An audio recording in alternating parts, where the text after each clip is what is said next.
If you've been trying to figure out what to do with a property that won't move, and you've been sitting with that question for longer than you planned, I want to say something to you before anything else. The fact that you're stuck doesn't mean you've been making bad decisions.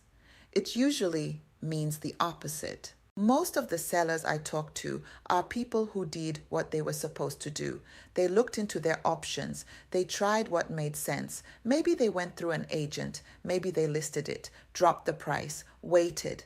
Maybe they've been researching on their own for longer than they want to admit, and somehow they're still here, still carrying the property, still without a clear path forward. That's not a failure of effort. That's what it looks like when you're trying to run a situation through a process that wasn't built for it. And I want to go one level deeper on that because I think it matters.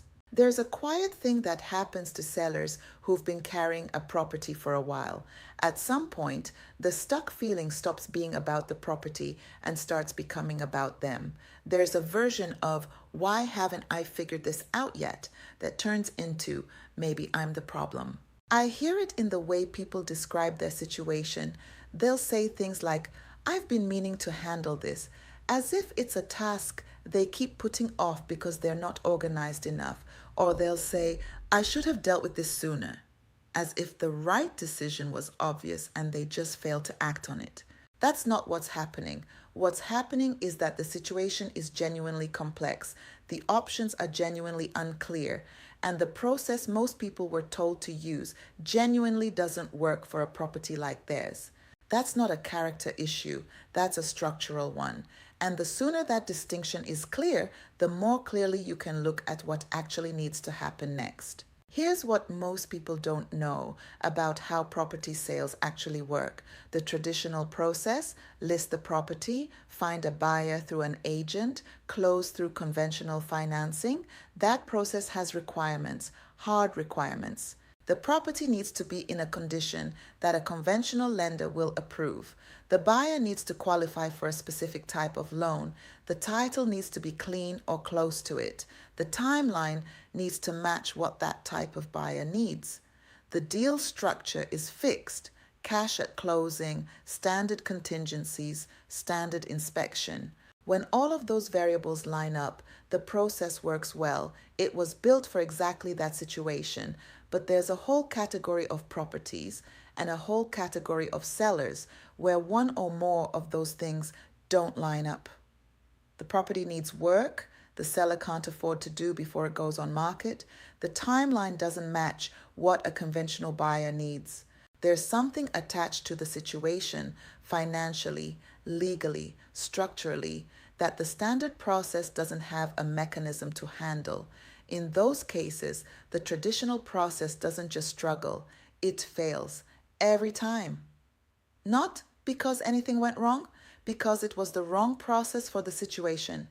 Most sellers don't find that out until they've already spent months, sometimes years, trying to make it work. And that's where the real stuck part begins. Once the traditional path doesn't work, most sellers move into what I describe as open search mode, looking at everything, researching investors and cash buyers and different types of programs, reading things online, trying to figure out whether there's something they've missed, some option they haven't tried yet.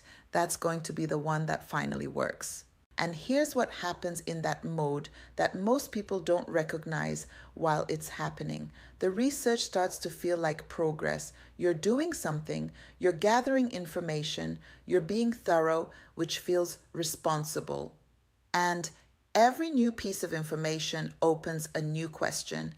And every new question sends you somewhere else. And weeks go by, and then months. Meanwhile, the property is still sitting. The carrying costs are still running. The window, whatever window applies to your situation, is still narrowing.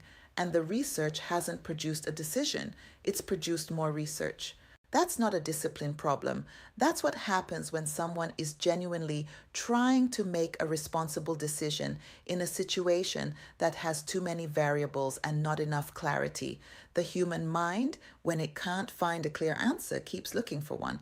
That's not irrational. It just becomes its own kind of stall. And the longer it goes, the harder it gets, because now there's also the weight of how long it's been, the question of whether you missed a better window, the compounding cost of time you can't get back.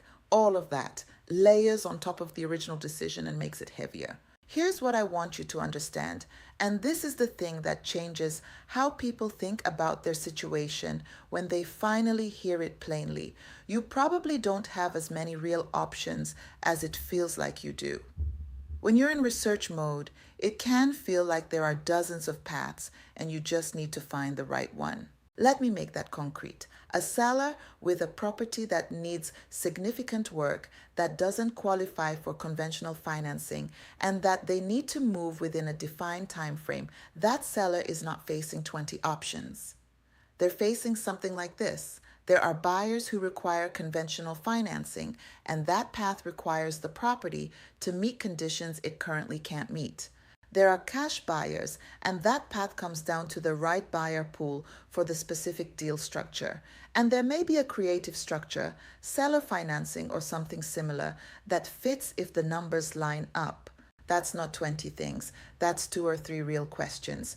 Does the property qualify for the path you've been trying? And if not, which of the paths that don't require that qualification actually fits your specific situation? That is a much smaller problem than the one most sellers are trying to solve when they're in open research mode. And when that's clear, when the real option set is that small, the decision that felt impossible starts to feel like something that can actually be made.